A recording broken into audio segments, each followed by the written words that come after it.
할렐루야. 할렐루야. 지난 한 주간도 평안하셨습니까? 휴가철이라 그런지 지난주 예배에는 빈자리가 조금 많았습니다. 그래도 이번 주에는 이렇게 더 많은 분들이 오셔서 함께 예배 드릴 수 있으니 참으로 감사한 한 주입니다. 아멘. 그리고 오늘이 무슨 날인지 아십니까? 자, 그렇죠. 오늘은 입추입니다. 즉 가을이 시작되는 첫날이라는 말이죠. 그렇게 덥다 하면서 짜증나고 또 힘겨웠던 여름이었는데 이제는 슬슬 여름도 보내줘야 되는 그런 날이 되었다라는 말이죠. 이처럼 모든 것에는 시작과 끝이 있습니다. 계절도 그렇습니다. 그리고 우리의 인생도 마찬가지입니다. 태어나는 날이 있으면 죽는 날이 있는 것은 당연합니다. 언젠가는 우리에게 마지막 날은 오게 되지요. 그러니 하루하루 후회하지 않는 삶을 사시기를 주님의 이름으로 간절히 부탁드립니다. 자, 우리 옆에 있는 분들과 이렇게 인사하겠습니다. 이제 가을이 시작됐습니다. 자, 한 번 더 인사하겠습니다. 후회하지 말고 감사하며 살아갑시다. 그래, 우리 지나간 날에 대해서는요 그냥 묻어두시고요, 이제 앞으로 시작될 날 더욱더 큰 희망을 품고 하루하루에 최선을 다하는 그런 여러분들 모두가 될 수 있기를 이 시간 주님의 이름으로 간절히 축원합니다. 아르헨티나 출신으로서 역동적인 설교가였고 그리고 전도자였던 후안 카를로스 오르티즈 목사님께서는 그리스도인은 누구나 제사장입니다 라는 그의 책에서 현대 교회를 두 가지 모습으로 말하고 있습니다. 그 두 가지가 뭐냐? 바로 레스토랑 처치와 팩토리 처치입니다. 그러니까 쉽게 말해서 음식점 교회 그리고 공장 교회, 이렇게 두 가지로 나뉜다라는 것이죠. 그런데 그가 설명하는 내용이 조금은 충격적입니다. 음식점이 어떤 곳입니까? 필요에 따라서 찾아가서 돈을 내고 음식을 먹고 나오면 되는 곳이 바로 음식점입니다. 식사를 하는 사람이 설거지를 하거나 주방에 들어가거나 그래서 봉사를 하지는 않습니다. 그저 돈만 내고 먹고 나가기만 하면 되는 거죠. 그런데 현대교회 성도들, 그런 모습의 성도들이 있더라라는 것입니다. 주일날 어김없이 교회에 출석합니다. 그런데 설교 시간에 말씀을 받아먹고 그래 좋은 말씀 들었으니 나 밥값 한다 라는 생각으로 헌금을 내고 그리고 모든 것을 툴툴 털어버리고 그 자리를 떠나는 성도들, 한마디로 이런 신앙생활을 하는 그런 레스토랑 교회의 교인들이 많다라는 말입니다. 그렇다면 공장 교회는 뭡니까? 자, 공장이 어떤 곳입니까? 공장은요 물건을 만들어내는 그런 곳이 바로 공장입니다. 그러므로 공장 교회라는 것은요 단순히 그냥 방문하고 가는 곳이 아니라 기술을 개발하고 함께 참여하고 더 좋은 제품을 생산해내는 그곳이 바로 공장입니다. 더 나아가 생산의 기쁨을 함께 나누고 사회에 좋은 영향력을 끼치는 것이 바로 공장인 것처럼 교회 역시 그래야 된다라는 것입니다. 교회 역시 많은 사람들이 모여서 함께 힘을 내고 더 좋은 사람들, 더 좋은 그리스도인들을 만들어내는 그러한 교회가 참된 교회다라는 말씀을 하셨다라는 것입니다. 자, 그렇다면 우리 교회는 과연 어떤 교회일까요? 저는 우리 교회가요 레스토랑 처치가 아니라 팩토리 처치가 될 수 있기를 주님의 이름으로 간절히 부탁드립니다. 아멘. 이제 다음 주부터 여름 행사가 시작됩니다. 중고등부 그리고 청년부, 청장년부 그리고 교육부 이르기까지. 바라기는요 그게 나와 무슨 상관이냐라는 마음을 갖지 마시고 우리 다음 세대들을 만들어가는 희망이 있는 교회를 만들어갈 수 있도록 여러분들 모두가 함께 신경 써주시고 또 함께 노력하는 우리 삼성교회의 모든 성도들 되시기를 이 시간 주님의 이름으로 간절히 축원합니다. 자, 이 시간 우리 성경을 높이 듭니다. 우리 성경을 높이 들고 우리의 믿음을 고백합시다. 우리 성경을 높이 듭니다. 저는 예수 믿어 구원받았습니다. 저는 예수 믿어 하나님 자녀 되었습니다. 저는 예수 믿어 천국 백성 되었습니다. 하나님께서 선물로 주신 오늘 하나님 말씀으로 가르침을 받습니다. 눈을 열어 주의 법 안에 있는 놀라운 진리를 보고 깨닫게 하소서. 아멘으로 순종하여 하나님께 영광 돌리는 삶이 되게 하소서. 아멘. 고백한 대로 사시기를 주님의 이름으로 축원합니다. 여러분들은 언제 자신의 무능함을 느끼십니까?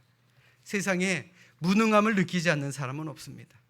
어떠한 위기 앞에서, 어떠한 고난 앞에서 때로는 자신의 무능함을 느낄 때가 있다라는 말이죠. 우리의 인생은 살아가면서 수많은 문제를 가져다 주는 것이 우리의 인생입니다. 질병의 문제도 그렇고요, 경제적인 문제, 부부 사이의 문제, 또 자녀들과의 문제, 그리고 직장 안에서의 문제, 그리고 심지어 교회 안에서의 문제 등 정말 복잡하고 어려운 문제가 끊임없이 우리에게 다가옵니다. 여러분 한번 생각해 보십시오. 세상에서 가장 어려운 문제가 어떤 문제입니까? 남의 문제가 아니라 내 문제 아닙니까? 남의 문제는요, 내가 보기에 별거 아닌 것처럼 보이지만 내 문제는 어떻습니까? 세상 어떤 문제보다 큰 문제처럼 느껴지게 되는 것이지요.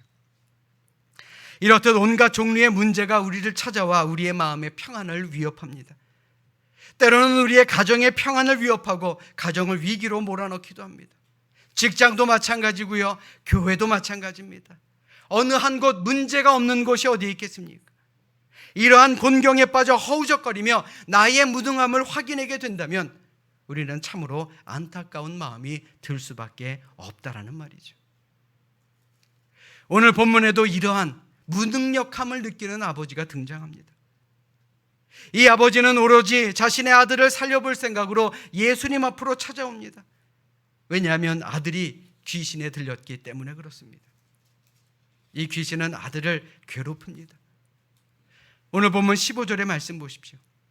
주여, 내 아들을 불쌍히 여기소서. 그가 간질로 심히 고생하여 자주 불에도 넘어지며 물에도 넘어지는지라. 한번 여러분들이 이 아버지라고 한번 생각해 보십시오. 이 아들을 살리고 싶은 그 마음에 이 귀신을 내쫓을 방도를 찾아 수년간 안 간본 곳이 없었을 것입니다. 그런데 어떻습니까? 이 아들은 낫질 않습니다. 그렇게 시간만 낭비하고 고생했을 뿐 아들은 조금도 좋아지지 않았다라는 것입니다. 그러다가 그가 예수님의 소문을 듣고 예수님의 제자들에게까지 찾아오게 된 것입니다. 자, 그렇다면 제자들이 그 아들을 고쳐줬을까요? 오늘 보면 16절의 말씀 보십시오. 내가 주의 제자들에게 데리고 왔으나 능히 고치지 못하더이다. 예수님의 제자들도 귀신을 쫓아내는데 실패했다라는 말입니다. 오늘 본문에는 당시 상황이 정확하게 언급되어 있지는 않습니다만은 마가복음 9장의 말씀에 보시면 오늘 사건을 자세하게 기록하고 있습니다. 예수님께서 변화산에서 내려오시자 그 밑을 보니 큰 무리가 모여 있습니다. 근데 떠들썩한 게 무슨 큰 일이라도 벌어진 것 같았습니다. 마가복음 9장 14절의 말씀에 보시면 당시 상황을 이렇게 그리고 있습니다. 이에 그들이 제자들에게 와서 보니 큰 무리가 그들을 둘러싸고 서기관들이 그들과 더불어 변론하고 있더라. 이 변론이라는 말이 무슨 말입니까? 한마디로요, 말싸움하고 있더라라는 것입니다. 아마도 서기관들이 이렇게 말했을 것입니다. 당신들 예수 제자 맞아? 예수님의 제자라는 사람이 이 병 하나 고치지 못해? 너희들 능력이 그렇게 없어? 귀신도 못 쫓아내? 너의 스승인 예수님은 잘도 고치던데 당신들은 제자라고 하면서 왜 못 고쳐? 혹시 당신들 가짜 아니야? 그렇게 제자들이 서기관들에게 공격을 받고 있을 때, 그래서 수세에 몰려 있을 때에 예수님께서 나타나신 것입니다. 예수님은 제자들이 간질에 걸린 아이에게서 귀신을 쫓아내지 못했다라는 말씀을 듣고는 제자들을 향하여 호되게 책망하셨습니다. 오늘 보면 17절의 말씀의 내용이 그 바로 내용입니다. 우리 한 목소리로 같이 합독하도록 하겠습니다. 함께 읽습니다. 시작. 예수께서 대답하여 이르시되 믿음이 없고 패역한 세대여, 내가 얼마나 너희와 함께 있으며 얼마나 너희에게 참으리요. 그를 이리로 데려오라 하시니라. 아멘. 예수님의 첫 마디가 뭐였습니까? 믿음이 없고 패역한 세대다라고 말씀하십니다. 아이의 병을 고치지 못하는 근본적인 문제가 어디에 있었던지를 정확하게 지적해 주시는 말씀입니다. 제자들이 아이의 병을 고치지 못한 문제가 뭡니까? 바로 그들에게 믿음이 없었다라는 말입니다. 너희들이 믿음이 없으니까 이 아이를 못 고친 것 아니냐? 라고 그들을 책망하셨다라는 것입니다. 사랑하는 여러분, 오늘날도 마찬가지입니다. 우리가 겪고 있는 모든 문제의 가장 근원적인 원인 어디에 있습니까? 우리에게 믿음이 없기 때문은 아닙니까?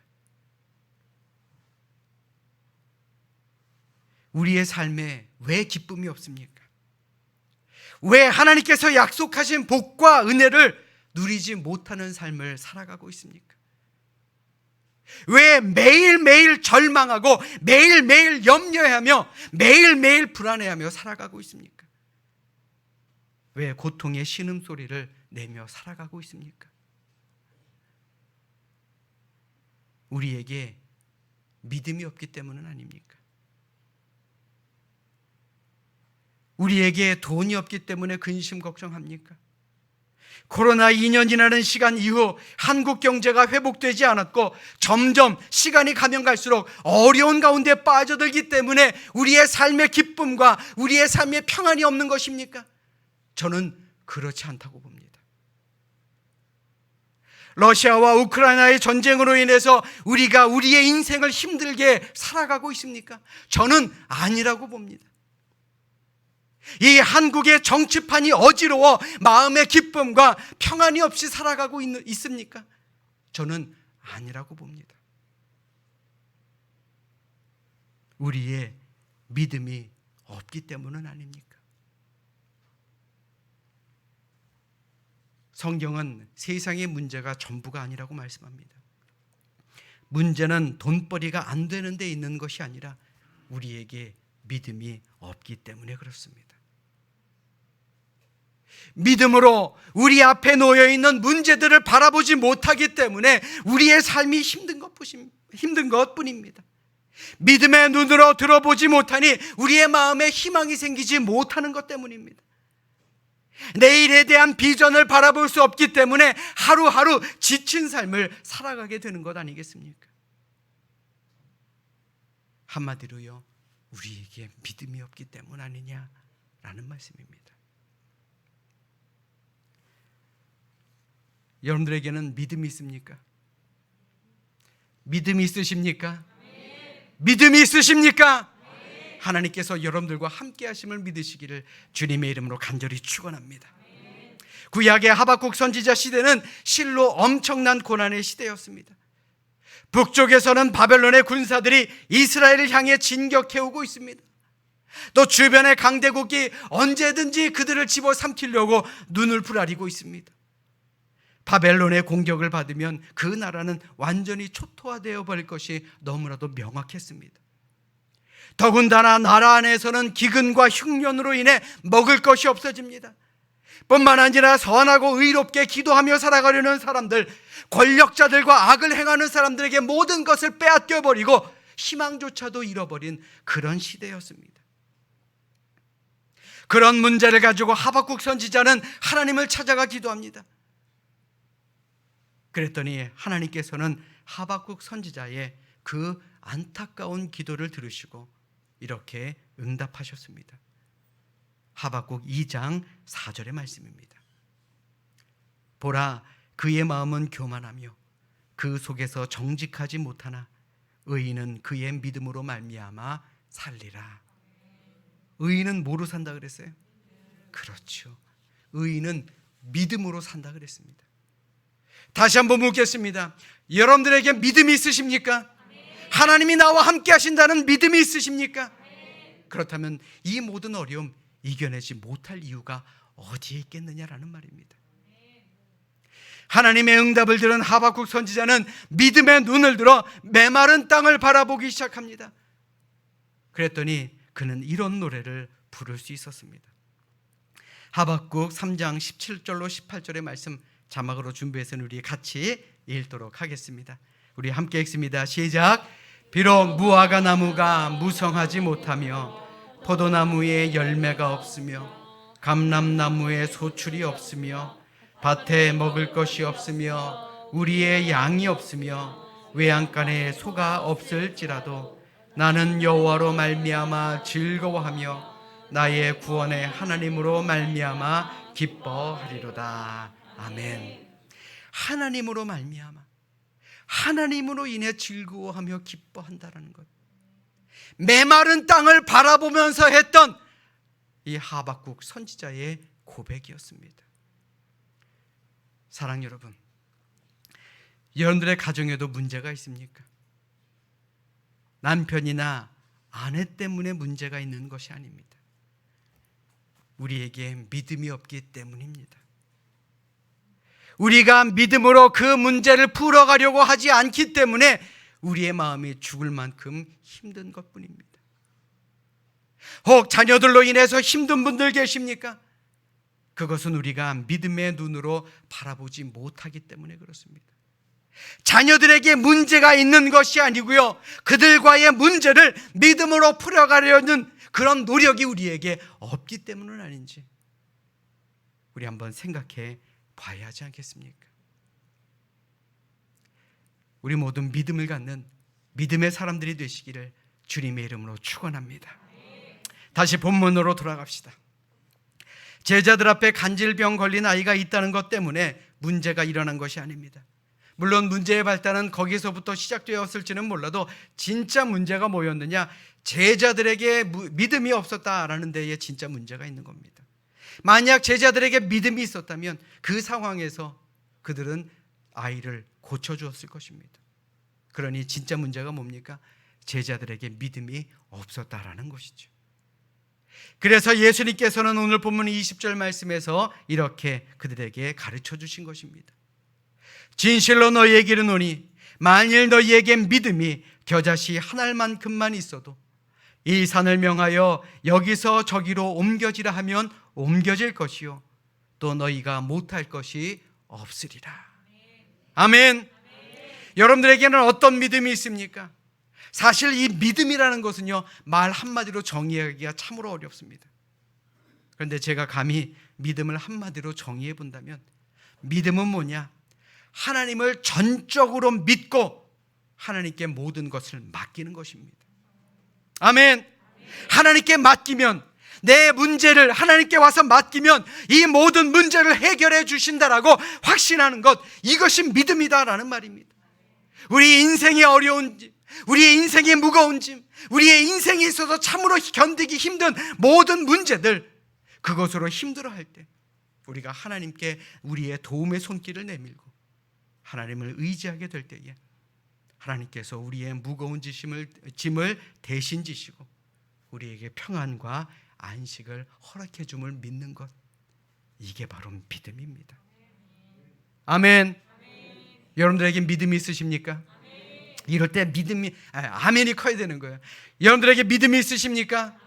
하나님께서 여러분들의 모든 짐을 대신 져 주실 줄로 믿습니다. 시편 37편 5절 그리고 잠언 16장 3절의 말씀해 보십시오. 너희 길을 여호와께 맡기라. 그를 의지하면 그가 이루신다. 너의 행사를 여호와께 맡기라. 그리하면 내가 경영하는 것이 이루어지리라. 더 이상 무슨 말씀이 필요하겠습니까? 한번 생각해 보십시오. 우리에게 겨자씨만한 믿음도 없다는 것은요, 하나님께 아무것도 맡기지 않고 그저 나 혼자 다 하려고 하는 그런 노력 가운데 생기는 것입니다. 그런데요, 내가 하는 거하고 하나님이 하는 거하고 과연 어느 것이 더 좋은 결과를 나타낼 수 있겠습니까? 당연히 세상을 창조하신 하나님께 맡기는 것, 하나님이 하시는 것이 더 좋은 결과 아니겠습니까? 그러므로 우리 따라서 합니다. 믿음을 가지고 살아갑시다. 다시 한번요. 믿음을 가지고 살아갑시다. 여러분들에게 믿음이 있으십니까? 그 믿음대로 될지어다. 그 믿음대로 여러분들에게 은혜가 임할 줄을 주님의 이름으로 간절히 축원합니다. 아멘. 미국 알래스카의 한 청년이 처음 교회를 나가게 됩니다. 그날따라 목사님께서는 마태복음 17장 20절의 말씀을 본문으로 겨자씨만한 믿음만 있으면 산을 옮길 수 있다라는 내용의 설교를 하셨습니다. 그의 눈이 커지기 시작합니다.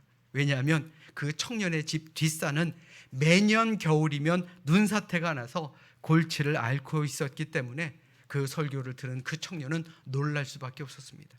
야, 이거 하나님께서 내게 예비해 주신 말씀인가 보다.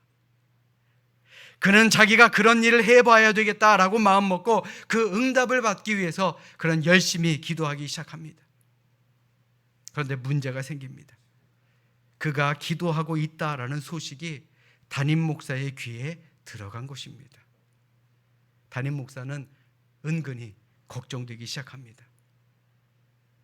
성경에 있는 말씀이라 이 산 보고 들려서 저 산 가라면 다 저렇게 된다라고 설교는 했지만 아직까지 역사적으로 산을 옮겼다라는 기록은 없었기 때문에 그렇습니다. 야, 이거 큰일 났네. 산이 옮겨지지 않으면 저 청년 실망해서 교회를 떠날 텐데.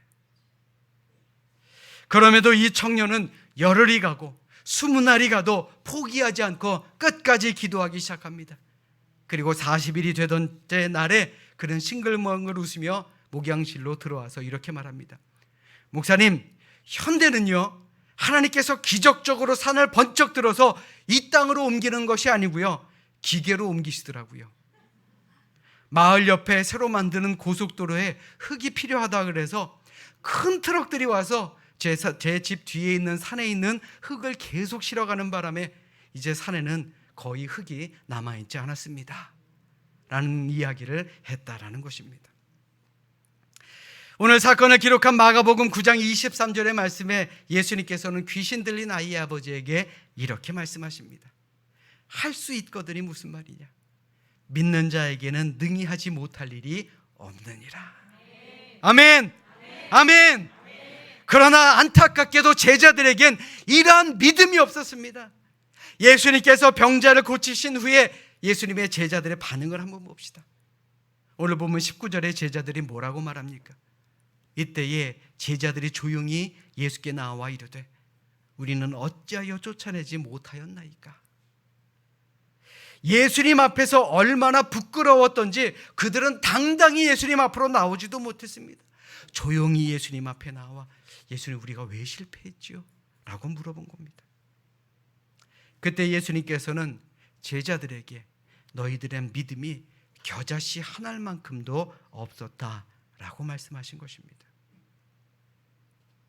그런데요, 이 제자들은 과거에 주님의 명령을 따라 귀신을 쫓아낸 적이 있었습니다. 그리고 믿지 않는 사람들에게 천국 복음을 증거했고 그들이 예수 그리스도를 영접하는 놀라운 기적을 체험했던 그러한 제자들이었습니다. 그런데 지금은 어떻습니까? 제자들은 아무것도 할 수가 없었습니다. 왜요? 그들의 믿음이 약화되었기 때문에 그렇습니다. 여러분들 잘 들으십시오. 믿음은 언제든지 약해질 수 있는 것입니다. 과거의 믿음으로 현재의 능력을 발휘할 수 없습니다.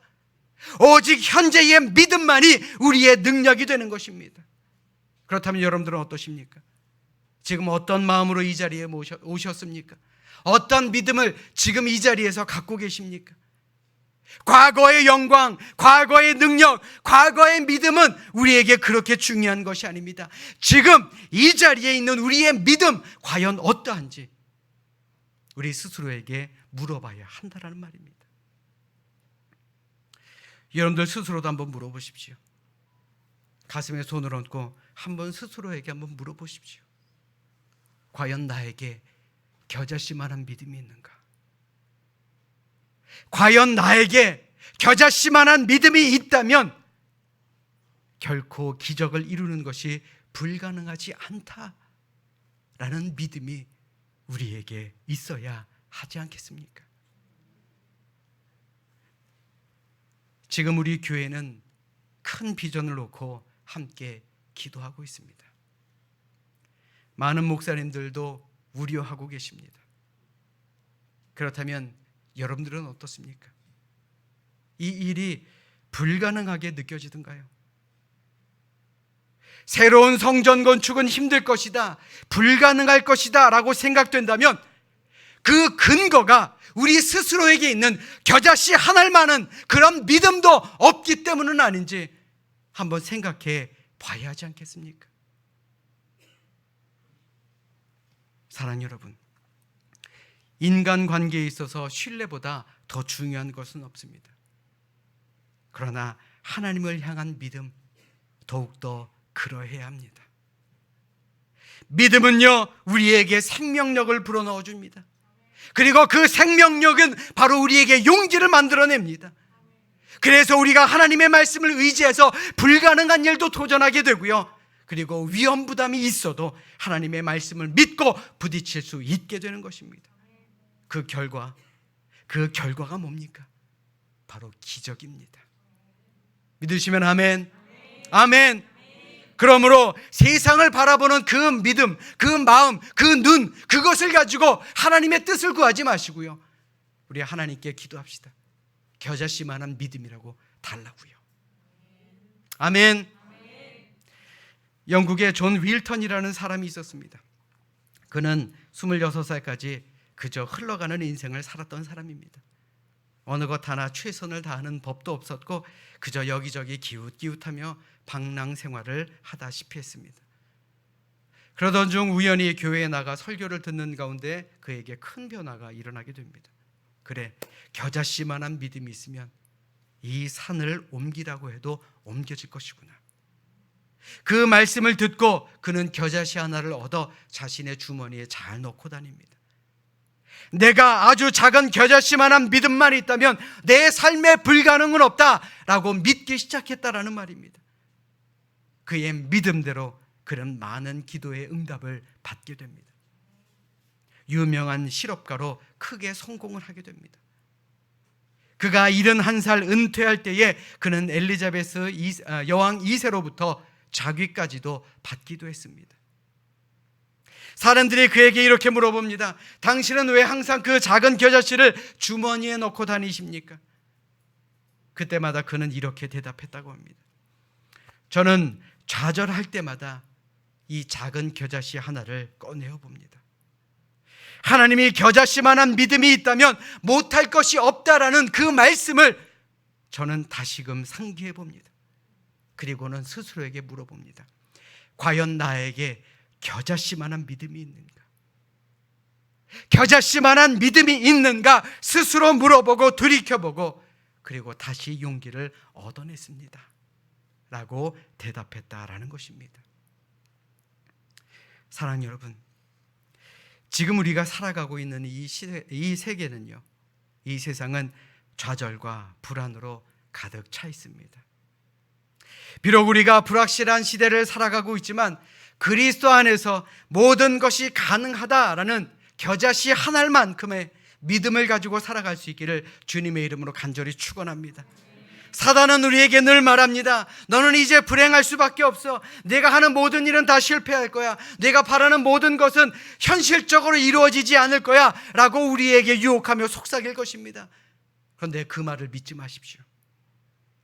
예수님께서 약속하신 대로 믿는 자에게 능치 못할 일이 없다라는 것, 그 믿음으로 도전하고 불행하고 상처투성이인 우리의 인생을 행복한 인생, 건강한 인생, 많은 것을 성취할 수 있는 성공의 인생으로 바꿀 수 있기를 이 시간 주님의 이름으로 간절히 축원합니다. 여러분들에게 믿음이 있으십니까? 믿음이 있으십니까? 여러분들은 유능한 사람입니까? 아니면 무능한 사람입니까? 유능한 사람이죠. 왜요? 믿음이 있으니까. 예수님은 믿는 자에게는 능히 하지 못할 일이 없다라고 말씀하셨는데 왜 우리들 중에서는 그 일은 내가 하지 못할 것이다 라고 생각하며 삽니까? 우리의 믿음이 문제 아닙니까? 그러므로 오늘 이후로는 우리 겨자씨 한 알만큼의 믿음만이라도 우리 마음에 품고 사시기를 주님의 이름으로 부탁드립니다. 그렇게 될 때에 우리의 인생이 놀랍게 변화될 줄로 믿습니다. 믿음을 가지고 나아갈 때 여러분들의 가정이 평안하며 여러분들의 일터가 평안하며 이 나라가 평안하고 우리의 교회가 기적을 이루게 될 줄로 믿습니다. 우리가 그런 믿음을 가질 때 하나님께서 우리와 함께 하십니다. 믿으시면 아멘. 보이지 않는 곳에서 우리를 지켜보시며 우리를 보호하여 주실 줄로 믿습니다. 물론 세상 살면서 고난을 겪을 수밖에 없지요. 그러나 그 믿음을 가지고 있으면 하나님께서는 그 고난 앞에서도 쓰러지지 않도록 우리를 붙들어 주실 줄로 믿습니다. 그게 믿음입니다. 그러므로 이 시간 진정으로 바라기는 우리 앞에 놓인 고난의 상황 원망하지 마시고요, 오히려 우리의 믿음 없음을 부끄럽게 여길 수 있는 참된 그리스도인들이 될 수 있기를 주님의 이름으로 축원합니다.